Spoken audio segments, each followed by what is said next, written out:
Earlier this week, the Colorado State University research team announced it expects 20 named storms this hurricane season. And as Rich mentioned, the weather authority is tracking Tropical Storm Faye, which is expected to bring heavy rains and gusty winds to the mid-Atlantic coast and southern New England. While the storm is not threatening our coast, we still want to make sure that you are prepared in the event of a major storm. Meteorologist Mark Collins joins us now live from the Ace Hardware. Good morning, Mark.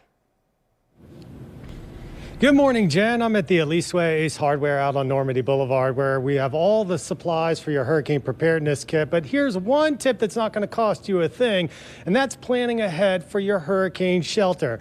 Now, this year, in the era of COVID-19, you really don't want to go to a shelter. Use it as your last resort. But for some folks, it's your only means to escape if you don't have friends or family or some other safe place to go to.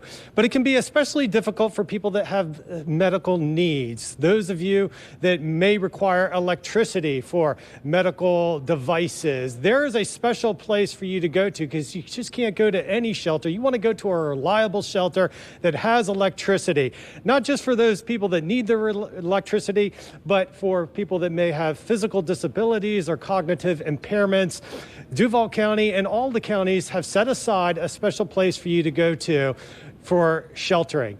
But it requires getting on the list. So it's very important that you sign up for this list, because not being on the list, you won't know where to go to. The list will get you on an advanced notice of where the shelters will open, and they will be able to send a vehicle to pick you up and take you back to your home. Now, what's also important is that if you are on this list in previous years, you need to re-sign every year to be activated on this list. So one thing that is very important is that you need to bring all your prescriptions, and then they'll call you up and tell you that you're on the list when the storm is threatening.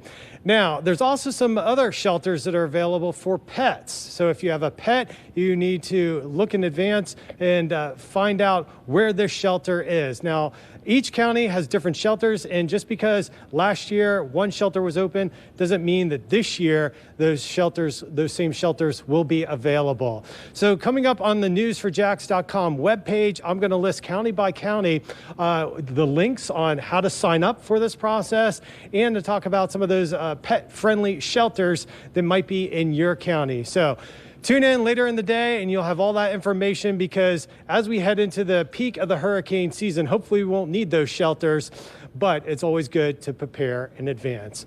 From the Elisway Ace Hardware Store, I'm meteorologist Mark Collins. Back to you.